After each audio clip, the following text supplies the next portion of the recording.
So welcome to this session. This session is going to be of the banking terminology and we are going to cover the part 3 of the banking terminology. Banking terminology बहुत ज़्यादा important topic है आपके examination point of view से, इसलिए हम इसको समझते हैं और बहुत सारी चीज़ों को कवर भी करते हैं. नाउ द थिंग इज़ कि क्वेश्चन वाइज हम इसे कवर करने लगेंगे और पूरे क्वेश्चंस के माध्यम से इसे हम कवर करेंगे. इसी तरीके से हमारा ये सेशन कवर होने वाला है. So finally let us start and the first question is, which of the following card type cannot be used for cash withdrawals at POS terminal? POS terminals पे नकद वापसी के लिए या नगद निकासी के लिए निम्नलिखित में से किस प्रकार के कार्ड का उपयोग नहीं किया जा सकता है? और visa debit, master card, credit card, RuPay card और मेस्ट्रो, इसमें से जितने नाम भी आप पढ़ रहे हो ये सभी के सभी नाम एक्चुअली प्लेटफॉर्म्स के हैं, जिसमें से अगर हम लोग बात करें वीज़ा की या हम लोग बात करें मास्टर कार्ड की या मेस्ट्रो की, ये अमेरिकन प्लेटफॉर्म्स हैं और इन अमेरिकन प्लेटफॉर्म्स की मदद से कोई भी कार्ड अपनी ऑपरेटिबिलिटी को चलाता है. Then if you talk about America, तो अमेरिका ये प्लेटफॉर्म्स प्रोवाइड करता है ताकि इस पर कार्ड बनाए जा सकें. इसमें पीछे मैग्नेटिक स्ट्रिप होती है एक, और उस मैग्नेटिक स्ट्रिप के माध्यम से इसे रन किया जाता है. That's how this entire system is. अब now the correct answer is credit card का उपयोग आप पीओएस टर्मिनल पर नकद निकासी के लिए नहीं कर सकते. क्रेडिट कार्ड को आप स्वाइप कर सकते हो, आप इसमें से प्लास्टिक पेमेंट कर सकते हो. प्लास्टिक पेमेंट का मतलब होता है कि आप इसमें से मनी दे सकते हैं, ऑनलाइन पेमेंट कर सकते हैं, बट इसमें से कभी भी कैश विड्रॉल्स नहीं कर सकते. So cash withdrawals cannot be done through the credit card at POS terminals. Now आगे बढ़ते हैं. इसमें से एक कार्ड जो रुपे है, this is basically an Indian platform.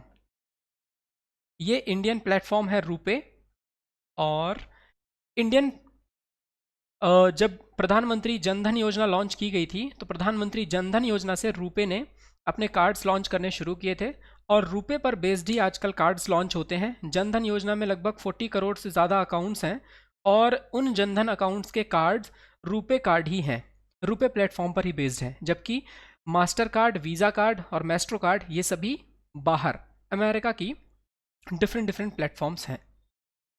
अगला क्वेश्चन है कि what is the limit on the amount of cash that can be withdrawn at POS terminals in tier 3 to tier 6 centres पर कार्ड. टायर 3 से 6 केंद्रों में POS terminals पर निकाली जा सकने वाली नकदी की सीमा क्या है?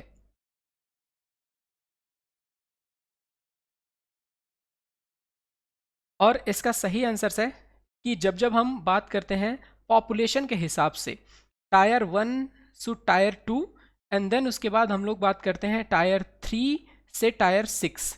ये दो सिटीज़ को अलग अलग तरीके से रखा गया है, इनकी सीमा अलग अलग है. जैसे 2000 रुपये जो सीमा है वो टायर 3 से लेकर के टायर 6 तक की है, और 1000 रुपये जो सीमा है वो टायर 1 से लेकर के टायर 2 तक की है. So the correct answer to this question is 2000 rupees, और टायर 1 टू टायर 2 ये 1000 रुपीज़ तक ही POS टर्मिनल, जिसे पॉइंट ऑफ सेल कहा जाता है. आप लोगों ने स्वाइपिंग मशीन देखी होगी, उस स्वाइपिंग मशीन में स्वाइप करते हैं एंड स्वाइप करने के बाद आप बेसिकली ट्रांजैक्शंस को कर सकते हो, तो उसे POS टर्मिनल हम कहते हैं. नकदी की सीमा प्रति कार्ड 1000 रुपये है. टायर 1 टू टायर 2 में एवं टायर 3 से टायर 6 में 2000 रुपये है. द नेक्स्ट क्वेश्चन इज कि टायर 1 से टायर 2 केंद्रों में निकाली जा सकने वाली नकदी की सीमा क्या है? What is the limit on the amount of cash that can be withdrawn at POS terminals in Tier 1 to Tier 2 centers? और इसका सही आंसर है 1000 रुपीज़ पर डे निकाला जा सकता है. आगे बढ़ते हैं हम लोग, नेक्स्ट क्वेश्चन को डिस्कस करते हैं. What is the maximum charge that can be levied on withdrawing cash at POS terminals? POS यानी पॉइंट ऑफ सेल टर्मिनल पर नगद निकालने पर लगाया जा सकने वाला अधिकतम शुल्क कितना है?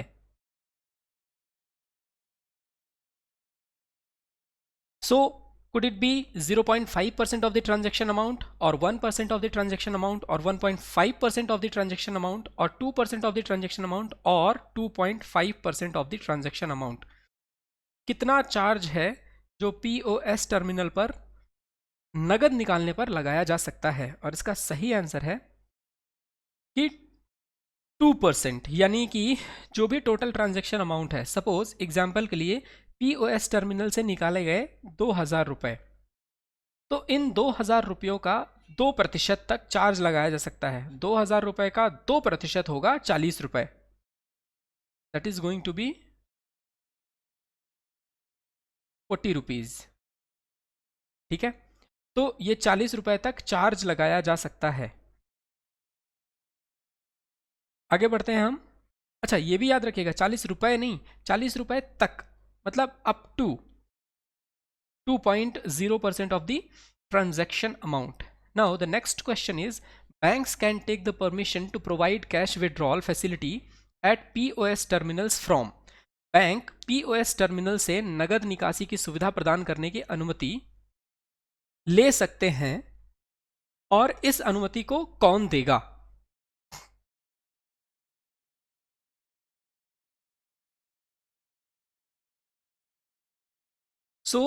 POS टर्मिनल्स की जब भी हम लोग बात करते हैं, POS टर्मिनल्स नगद निकासी की सुविधा प्रदान करने की जो अनुमति है वो देता है board of the respective bank, यानी किसी भी बैंक का जो बोर्ड होगा वही POS टर्मिनल से नगद निकासी की सुविधा प्रदान करने की अनुमति देगा। ठीक है, तो याद रखिए, बोर्ड का नाम हमेशा आता है बोर्ड ऑफ डायरेक्टर्स। आप लोगों को पता है बैंक्स बोर्ड ब्यूरो, BBB जो है 2016 में इसे स्थापित किया गया था। यही अब पब्लिक सेक्टर बैंक्स के अंदर सभी के सभी बोर्ड ऑफ डायरेक्टर्स को नियुक्त करने का, यानी अपॉइंट करने का काम करता है। आगे बढ़ते हैं नेक्स्ट क्वेश्चन की ओर। Where is the headquarters of Institute for Development and Research in Banking Technology, IDBRT located? Institute for Development in Research and Banking Technology, IDBRT का मुख्यालय कहाँ स्थित है?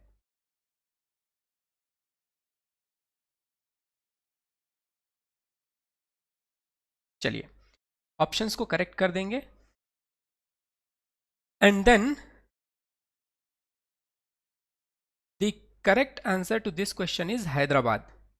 ठीक है, बैंकिंग टेक्नोलॉजी, जब भी हम बात करते हैं बैंकिंग टेक्नोलॉजी में रिसर्च की जब भी बात होती है, रिसर्च मतलब किस तरीके से डेवलपमेंट किया जा सकता है, डेवलपमेंट में और क्या क्या चीज़ें मेंशन की जा सकती हैं।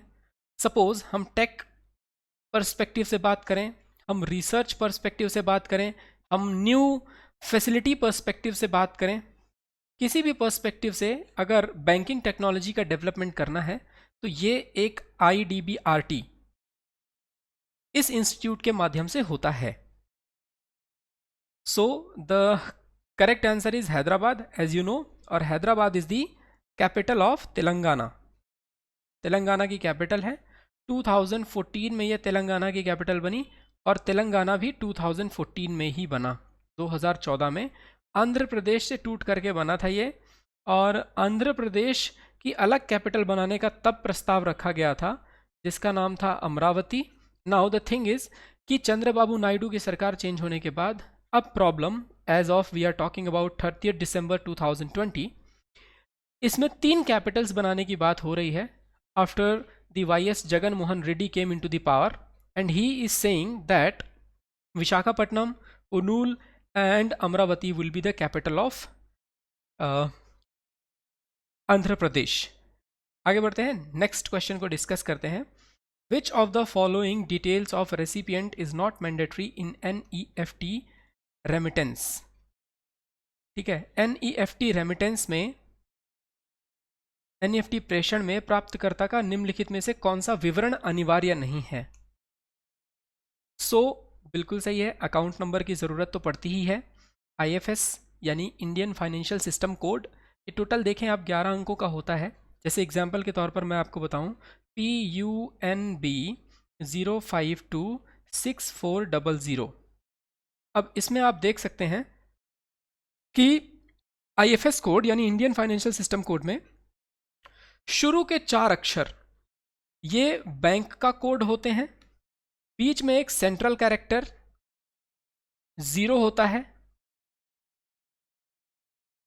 और बाकी लास्ट के जो 6 कैरेक्टर होते हैं, लास्ट 6 रिप्रेजेंट करते हैं ब्रांच को। तो इस तरीके से बैंक, सेंट्रल कैरेक्टर एवं ब्रांच का कोड मिला करके आईएफएस कोड बनता है और इस आईएफएससी कोड का इस्तेमाल एनईएफटी एवं आरटीजीएस एवं आईएमपीएस ट्रांजैक्शंस के दौरान किया जाता है। So this is alphabetical and numerical, alpha numeric code. Name of the account holder ये भी जरूरी है। स्विफ्ट कोड की कोई आवश्यकता नहीं। Swift is a society for world wide interbank financial telecommunication. Swift, इसका हेडक्वार्टर्स है ब्रुसेल्स में और ब्रुसेल्स बेल्जियम की राजधानी है।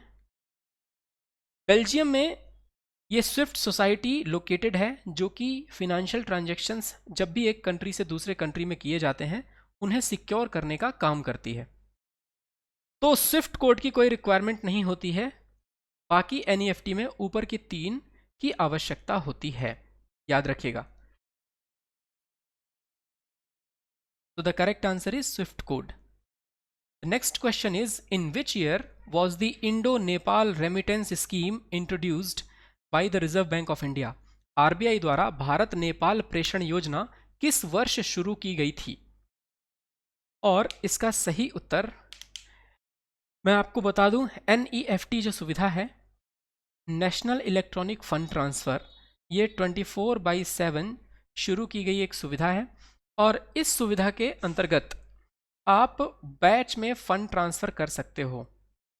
बैच फंड ट्रांसफ़र का मतलब कि 30 मिनट का एक बैच होता है और उस 30 मिनट के बैच से फंड ट्रांसफ़र किए जा सकते हैं।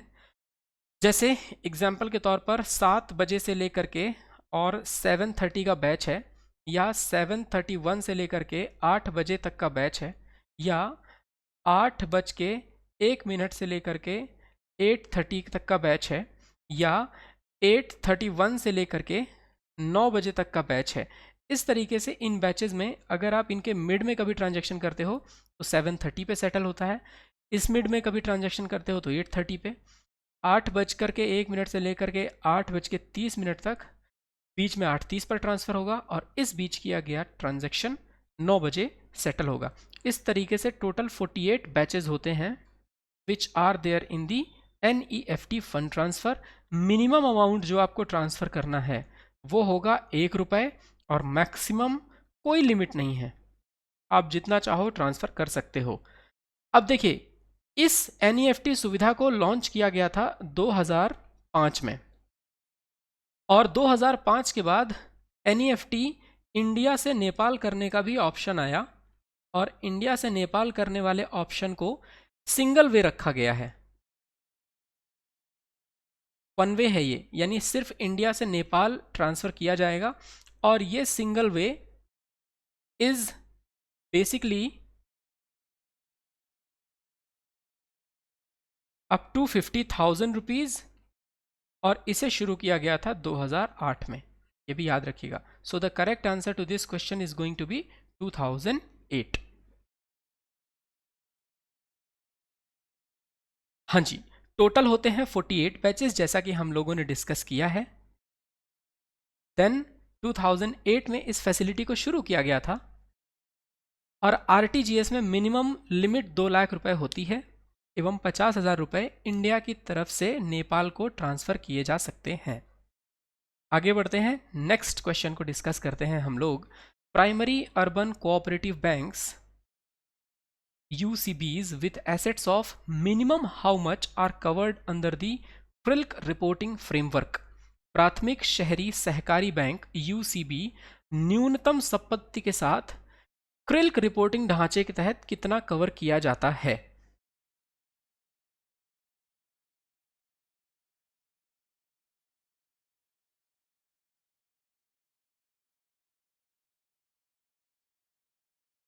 CRILC की जब भी हम लोग बात करते हैं, आपको पता है कि हम लोगों ने 2 एजेंसीज को डिस्कस किया है। एक है सिबिल, जिसे कहते हैं credit information bureau of India limited, 300 से 900 के बीच ये क्रेडिट स्कोर देने का काम करते हैं। और इस 300 से 900 के बीच दिए गए क्रेडिट स्कोर में 900 की तरफ मतलब बेस्ट है और 300 की तरफ मतलब वर्स्ट है, सबसे बेकार है। सो अगर किसी भी व्यक्ति ने अपनी ईएमआई डिले की, क्रेडिट कार्ड का बिल डिले किया, तो धीरे धीरे बेस्ट टू वर्स्ट उसकी कंडीशन आने लगती है और अंत में जाकर के सबसे खराब हो जाती है। This condition becomes something which is very very terrible and he can't get the loan just because of it. And this condition from best to worst, मतलब सबसे अच्छे से सबसे बेकार की तरफ ये जो कंडीशन है, इस कंडीशन को सिविल स्कोर मॉनिटर करता है। ऐसे ही क्रिल्क की जब भी हम बात करते हैं, central repository information on large credits, यानी जो इंडिविजुअल कमर्शियल बोरोवर्स होते हैं वो 5 करोड़ रुपए के ऊपर जब लोन लेते हैं तो क्रिल्क उनका पूरा डेटा मेंटेन करने का काम करती है, जैसे सिविल डेटा मेंटेन करते हैं वैसे ही। और मैक्सिमम लिमिट जो है प्राथमिक शहरी सहकारी बैंकों के लिए, यानी प्राइमरी अर्बन कोऑपरेटिव बैंकों के लिए, दैट इज 500 करोड़ रुपीस क्रिल्क रिपोर्टिंग फ्रेमवर्क के अंतर्गत इतना कवर किया जाता है। आगे अगला जो क्वेश्चन है वो ये कि what is the full form of FATF। बिल्कुल सभी डाउट्स को एक ही बार में क्लियर कर लिया जाएगा। FATF का फुल फॉर्म क्या है, पूर्ण रूप क्या है?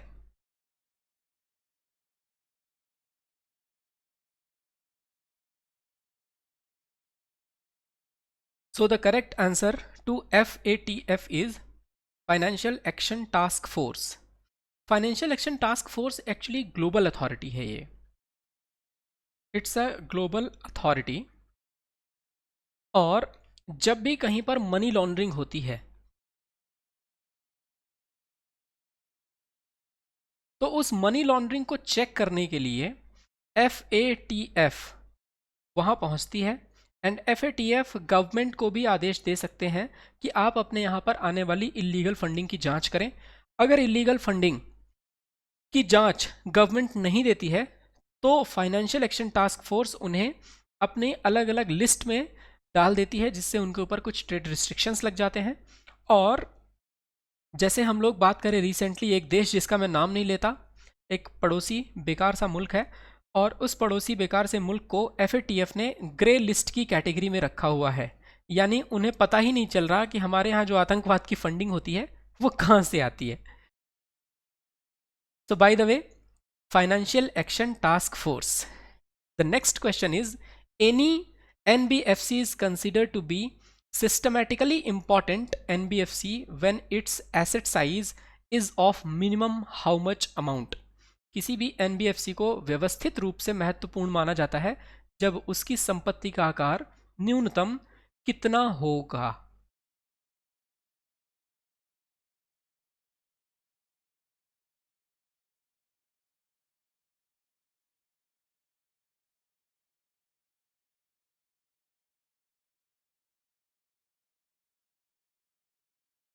So the correct answer to this question is 500 crore rupees. किसी भी नॉन बैंकिंग फाइनेंशियल कंपनी को systematically important non banking financial company तभी माना जाएगा जब इसका एसेट साइज मिनिमम 500 करोड़ रुपए होगा। वरना अगर RBI से लाइसेंस पाना हो तो लाइसेंस पाने के लिए आपके पास 2 करोड़ का वर्किंग कैपिटल भी है तो भी आप एक NBFC लाइसेंस ले सकते हो। LBFC लाइसेंस मिल सकता है। सो 500 करोड़ रुपए एक सुव्यवस्थित या व्यवस्थित, और अगर लाइसेंस की बात हो तो 2 करोड़ रुपए जरूरत।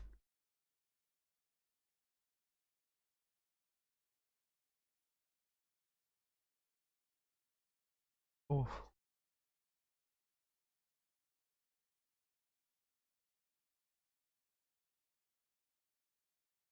आगे बढ़ते हैं।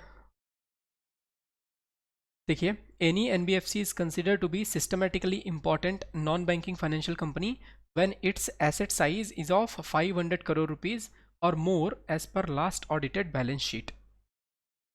Exim Bank is owned by Exim Bank किसके स्वामित्व में है?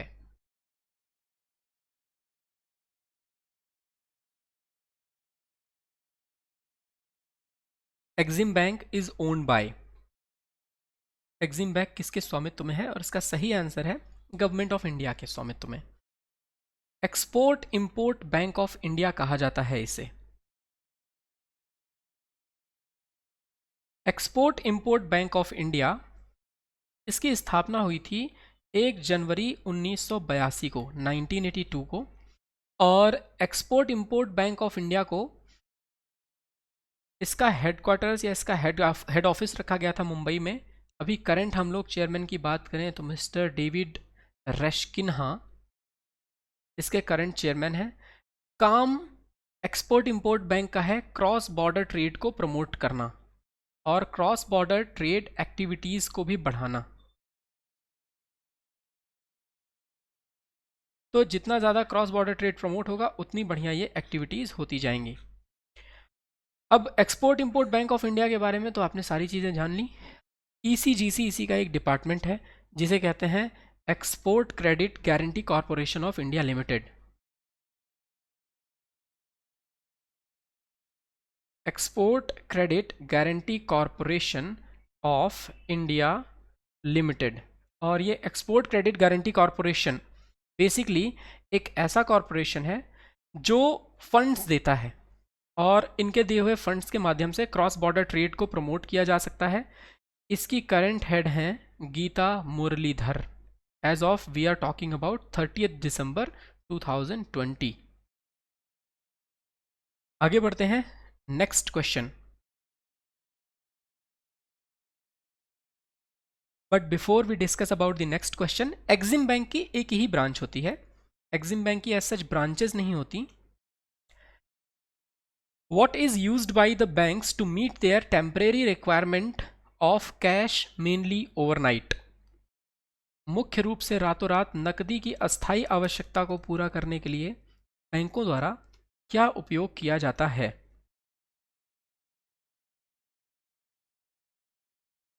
So the correct answer is call money. Call money का उपयोग किया जाता है।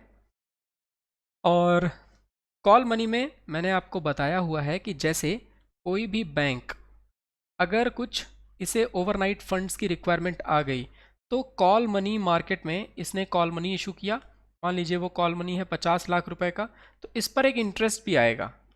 मान लीजिए इंटरेस्ट है 10%, तो 50 लाख रुपए में इस ICICI बैंक का कॉल मनी खरीद लिया HDFC बैंक ने। और जैसे ही कॉल मनी खरीदा 50 लाख रुपए की मदद HDFC बैंक ने ICICI बैंक को की।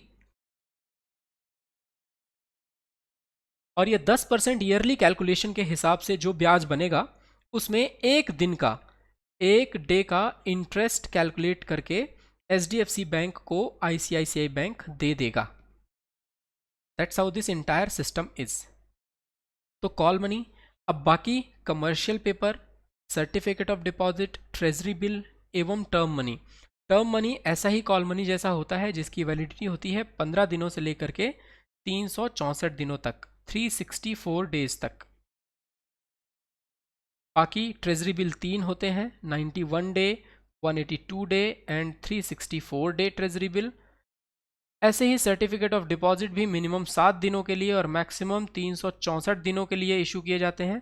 कॉल मनी तो 1 दिन और कमर्शियल पेपर भी मिनिमम 7 और मैक्सिमम 364 दिनों के लिए इशू किए जाते हैं। नेक्स्ट क्वेश्चन, पर उससे पहले मैं आपको बता देता हूं कि call money is mainly used by the banks to meet their temporary requirements of cash mainly overnight and the participants borrow and lend money from each other without any collateral. तो मतलब याद रखिएगा यहां कोई भी सिक्योरिटी नहीं रखी जाती।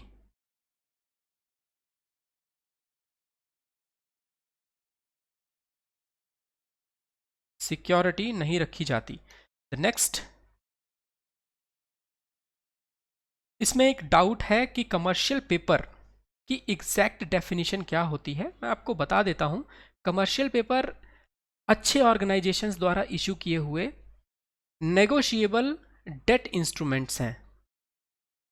तो नेगोशिएबल डेट इंस्ट्रूमेंट्स, और ये एक अनसिक्योर्ड नेगोशिएबल डेट इंस्ट्रूमेंट है। वाई? देखिए, कोई भी कंपनी अपने रेप्यूटेशन पर कमर्शियल पेपर को इशू करती है। अब जो रेटिंग्स मैंने आपको क्रेडिट रेटिंग एजेंसीज द्वारा बताई हैं, जिसमें से D, B, D, C, B, double B, then triple B, then A, double A and triple A, उनमें से जो ऊपर की कंपनियां होती हैं डबल ए और ट्रिपल ए रेटिंग वाली, वही अपने रेपुटेशन पर कमर्शियल पेपर इशू करती हैं। इसीलिए सेफ्टी थोड़ा ज़्यादा होती है।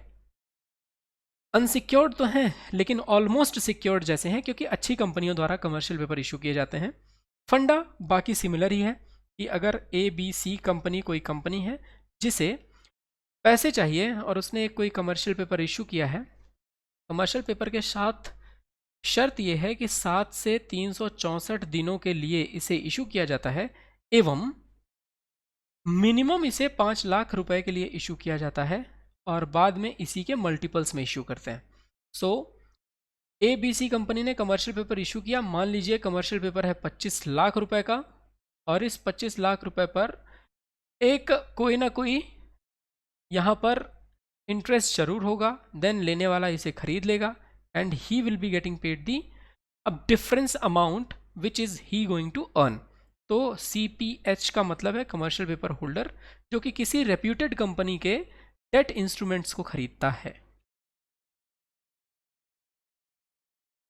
Now the next thing is handbook of statistics on the Indian economy is published annually by. भारतीय अर्थव्यवस्था पर सांख्यिकी की पुस्तिका किसके द्वारा प्रकाशित की जाती है?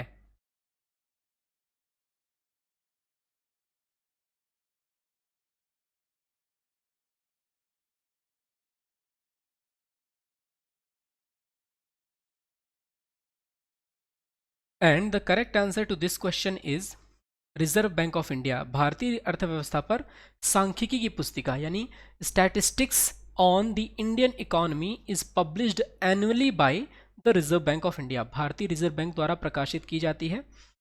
और साथ ही साथ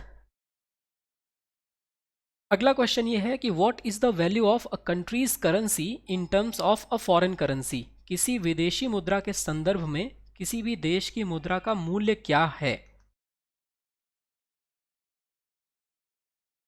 किसी विदेशी मुद्रा के संदर्भ में किसी देश की मुद्रा का मूल्य क्या है? And the correct answer to this question is exchange rate. हम लोगों ने परचेजिंग पावर पैरिटी के कॉन्सेप्ट को डिस्कस किया हुआ है। परचेजिंग पावर पैरिटी एक ऐसा कॉन्सेप्ट है जिस कॉन्सेप्ट में हम लोग दो कंट्रीज के बीच में एक्सचेंज रेट को निकालते हैं। जैसे अगर मान लीजिए कि यहाँ पर कोई एक कंट्री है, लेट्स से कंट्री नंबर 1, और यहाँ पर कोई दूसरी कंट्री है, लेट्स से कंट्री नंबर 2।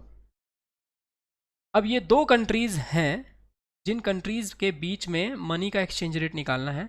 मान लीजिए ये भारत है, भारत में आप मार्केट में 100 रुपये लेकर के जाइए, और ये अमेरिका है। तो एक तरफ इंडिया लिखा और एक तरफ अमेरिका लिखा, और अमेरिका में आप $100 लेकर के जाते हो। $100 ले जाने पर अमेरिका में आप जितनी चीज़ें खरीद सकते हो वो अमेरिका की परचेजिंग पावर है। 100 रुपये ले जाने पर आप इंडिया में जितनी चीज़ें खरीद सकते हो वो इंडिया की परचेजिंग पावर है। अब मान लीजिए कि 100 रुपये में भारत में आप सिर्फ 2 किलो शुगर खरीद पाते हो, और अमेरिका में आप $100 के माध्यम से 20 किलो शुगर खरीद पाते हो।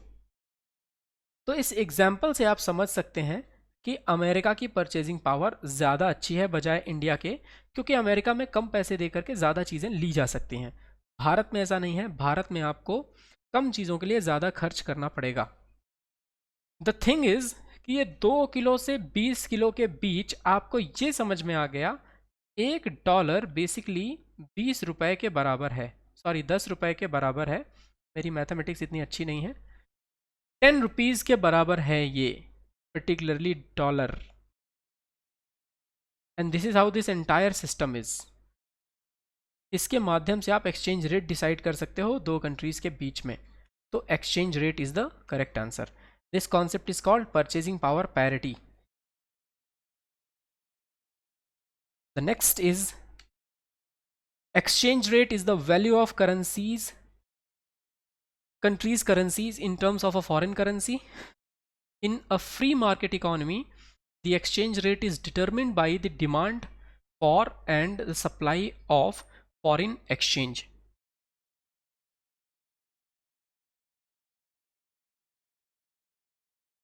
What percent stake does RBI owns in NCFE?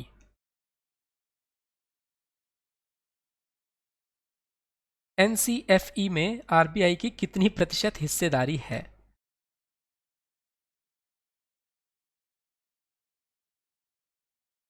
The subjects are definitely good and the reasoning is always the best. By the way, 30% हिस्सेदारी है. और यहाँ पर मैं आपको ये भी बता देता हूँ कि national centre for financial education NCFE ये नॉट फॉर प्रॉफिट कंपनी है और इसे रिजर्व बैंक ऑफ इंडिया ने प्रमोट किया हुआ है. RBI की हिस्सेदारी इसमें 30% है. Securities and exchange board of India SEBI की हिस्सेदारी भी इसमें 30% है. Insurance regulatory and development authority of India IRDAI की भी हिस्सेदारी 30% है. एवं pension fund regulatory and development authority यानी PFRDA की हिस्सेदारी 10% है. कुछ इस तरीके से ये पूरा का पूरा सिस्टम बना हुआ है जिसमें डिफरेंट हिस्सेदारियां आपको देखने को मिलती हैं. मिशन क्या है? To undertake massive financial educational campaign to help people manage money more effectively and to achieve financial wellbeings of assessing appropriate financial products and services through regulated entities with a fair and transparent machinery for consumer protection and grievance redressal. कुल मिलाकर के ये समझिए कि financial education को लोगों तक पहुंचाना और यदि लोगों को कोई भी शिकायतें हैं फिनेंशियल प्रोडक्ट से तो उन सभी शिकायतों को क्लियर करना और उनको क्लियर करके कंज्यूमर प्रोटेक्शन एवं ग्रीवियंस रिड्रेसल को सॉल्व आउट करना.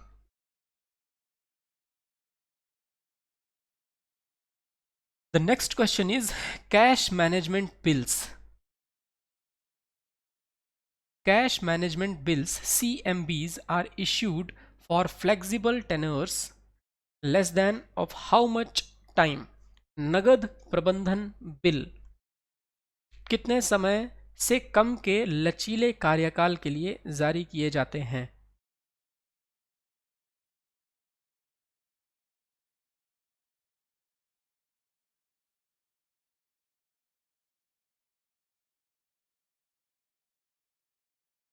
कैश मैनेजमेंट बिल्स को सबसे पहले हम लोग समझ लें. यदि कैश मैनेजमेंट बिल्स एक शॉर्ट टर्म सिक्योरिटी है और इन शॉर्ट टर्म सिक्योरिटीज़ को सेंट्रल गवर्नमेंट की तरफ से इशू किया जाता है. जब जब सरकार को पैसों की ज़रूरत होती है तो सरकार इन्हें इशू करती है इमीडिएट कैश नीड्स में और ये bill reserve Bank of India द्वारा इशू किए जाते हैं on behalf of the government. Cash management bills are basically short-term money market instruments and they help government to meet the temporary cash flow mismatches. Okay, CMBs actually have a maturity of less than 91 days. So the correct answer to this question is 91 days. इनसे कम की maturity होती है, less than 91 days. Actually the thing is कि 91 day, 182 day या 364 day in तीनों के लिए तो ट्रेजरी बिल्स इशू किए जाते हैं. लेकिन अगर सरकार की कोई ऐसी ज़रूरत हो जो 91 दिन से कम की हो तो उसके लिए कैश मैनेजमेंट बिल को इंट्रोड्यूस किया जाता है. कैश मैनेजमेंट बिल के माध्यम से 91 डे से कम 91 दिन से कम का जो समय काल है उस समय काल के लिए भी ट्रेजरी बिल की तर्ज पर उधार लिया जा सकता है. साथ ही साथ मैं आपको ये भी बताऊं कि पहले 14 डेज के ट्रेजरी बिल का कॉन्सेप्ट भी आया था. ये 1990s के दौरान 1997 में इंट्रोड्यूस किया गया था लेकिन बाद में इसे बंद कर दिया गया 14 दिन के ट्रेजरी बिल के कॉन्सेप्ट को और अभी कैश मैनेजमेंट बिल ही चलते हैं 91 days. The next question but before we begin, I want to tell you, in 2010, Government of India in consultation with the Reserve Bank of India introduced new short term instruments, जिन्हें cash management bill के नाम से जाना जाता है, ताकि temporary मिसमैचेस को meet किया जा सके और गवर्नमेंट ऑफ इंडिया की तरफ जो कैश फ्लो है उस कैश फ्लो को मैनेज किया जा सके. Basically cash management bills have a generic character of treasury bills and are issued for maturities less than 91 days. Next question को डिस्कस करते हैं. Which of the following instrument derives its value entirely from the value of underlying asset? निम्नलिखित में से कौन सा उपकरण अंतर्निहित संपत्ति के मूल्य से पूरी तरह से अपना मूल्य प्राप्त करता है? Underlying assets. So the correct answer to this question is going to be derivatives. Derivatives जो होते हैं, derivatives अलग अलग तरीके के होते हैं and derivatives are basically a kind of agreements. Derivative एक तरीके के agreements होते हैं और agreement को आप यहाँ पर और ज़्यादा सही शब्द लिखना चाहें तो contract होते हैं. The thing is कि derivatives 4 भागों में हमने बांटे हैं. सबसे पहले है forward contract, फिर देन है फ्यूचर कॉन्ट्रैक्ट, फिर देन है ऑप्शन, ये भी एक तरीके का कॉन्ट्रैक्ट ही होता है, और चौथा है स्वैप, ये भी एक तरीके का कॉन्ट्रैक्ट ही होता है. अब इन कॉन्ट्रैक्ट्स में डिफरेंट अलग अलग कॉन्ट्रैक्ट्स जो होंगे उनमें डेरिवेटिव फॉरवर्ड इतने सिक्योर्ड नहीं होते हैं. फ्यूचर की बात करें तो फ्यूचर सिक्योर्ड होते हैं. ऑप्शन में ऑप्शन लिखने वाले के पास कोई ऑप्शन नहीं होता, खरीदने वाले के पास सारे ऑप्शन होते हैं. और स्वैप में किन्हीं 2 फ्यूचर ऑब्लिगेशंस को सेम वैल्यू में सेम टाइम पीरियड में मैच किया जाता है.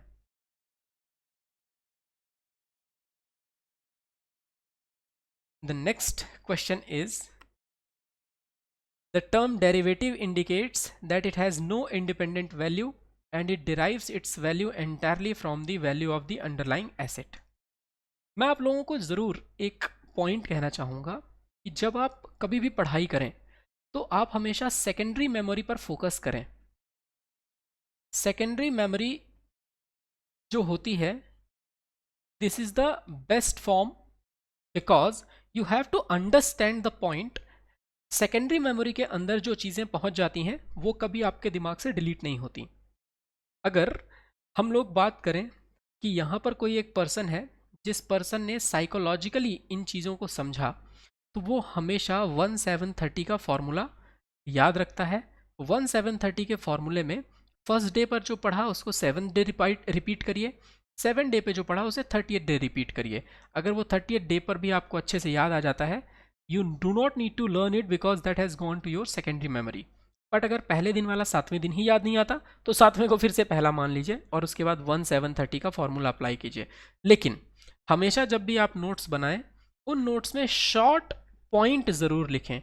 शॉर्ट पॉइंट बेसिकली हेल्प करता है आपको so that you could maintain और you could write the correct data.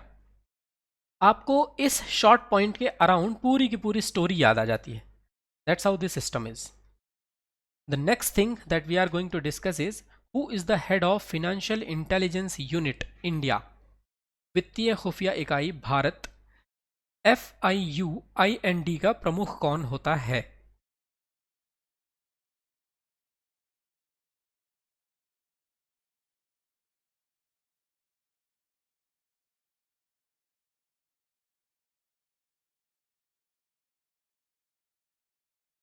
The correct answer to this question is Finance Minister of India. इसे कहते हैं वित्तीय आसूचना एकक Bharat, financial intelligence unit India. Ministry of finance एवं गवर्नमेंट ऑफ इंडिया ने मिलकर के इसे बनाया हुआ है.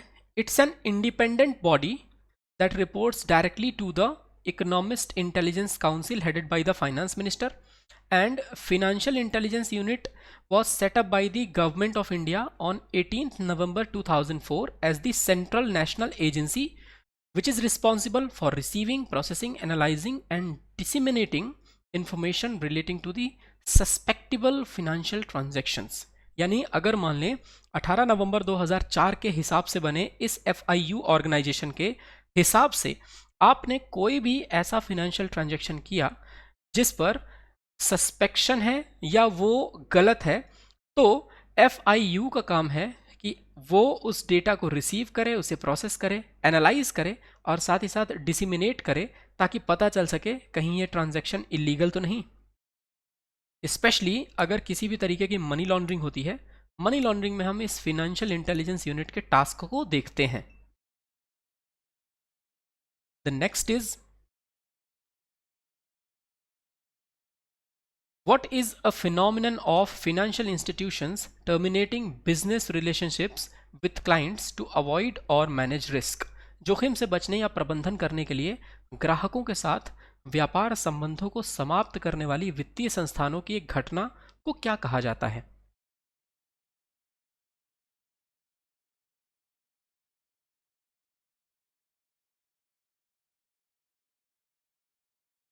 इसका सही उत्तर है डी रिस्किंग, कहते हैं इसे। The correct answer to this question is called derisking. Now how is it called derisking? See, ASBA definition of derisking. Derisking का मतलब कि जहां पे फिनेंशियल इंस्टीट्यूशंस किसी भी बिजनेस लाइन को लोन देने से मना कर देते हैं या किसी भी रेगुलेटरी रिस्क को अवॉइड करते हैं। तो रेगुलेटरी रिस्क को अवॉइड करने के लिए या फिनेंशियल इंस्टीट्यूशंस ये जानते हैं कि इस सेक्टर में लगाने से फंड्स नुकसान ही नुकसान है, तो उसमें किसी भी तरीके का इन्वेस्टमेंट करने से मना कर देते हैं। That is called D risking. The next is, what refers to money that leaves the country through various channels and makes its way back into the country, often as foreign investment?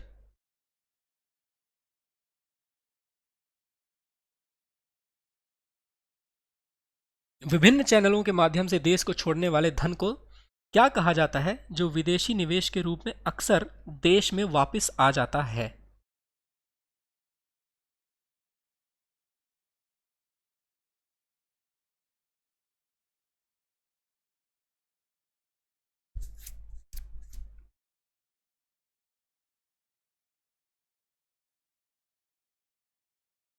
So the correct answer is round tripping.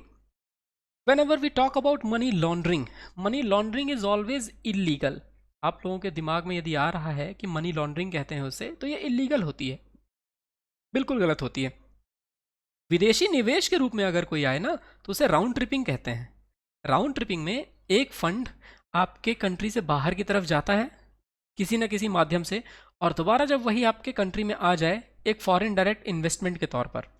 तो यानी जैसे मैंने आपको हमेशा ये बताया कि हमारे यहाँ पर रहने वाले फॉरेनर्स हैं, और इन फॉरेनर्स ने यहाँ पर पैसे कमाए, अपने देश में जा कर के एक कंपनी सेटअप की और उस कंपनी ने भारत में आकर के इन्वेस्टमेंट किया। This is called round tripping of money. इसे राउंड ट्रिपिंग कहते हैं। This is the correct answer.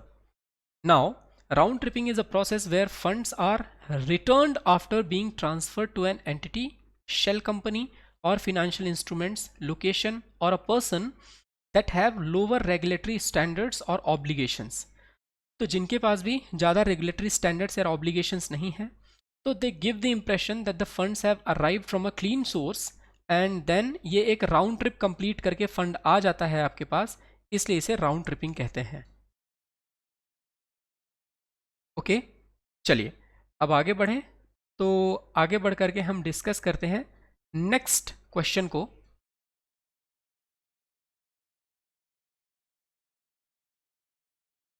What is the full form of VASP? VASP का पूर्ण रूप क्या है? VASP का पूर्ण रूप क्या है?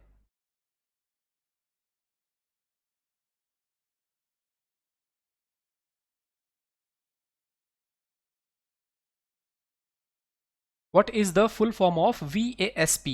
VASP का पूर्ण रूप क्या है?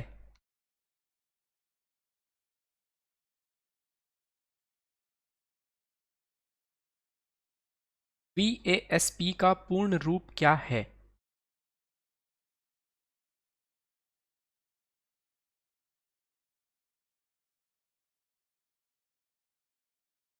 The correct answer to this question is virtual asset service provider. Virtual asset service provider का मतलब होता है कि कोई भी नेचुरल या लीगल पर्सन जो कहीं और कवर नहीं किया जाता, who is not covered elsewhere under the recommendations, और किसी भी बिजनेस के तौर पर वो बहुत सारी एक्टिविटीज़ को या एक से ज़्यादा एक्टिविटीज़ को कंडक्ट करता है किसी भी अनदर लीगल पर्सन के बिहाफ में। तो the exchange between virtual assets and fiat currencies are termed as virtual asset currency, virtual asset service provider. Okay,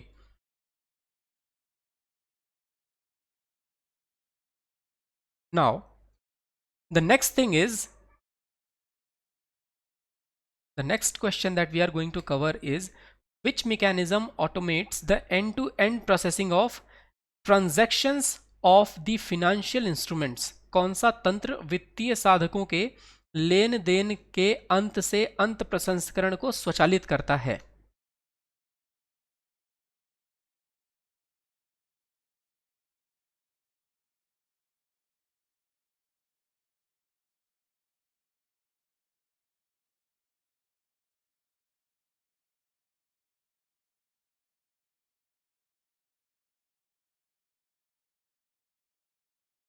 the correct answer is कि STP, आइए इसके बारे में जान लें।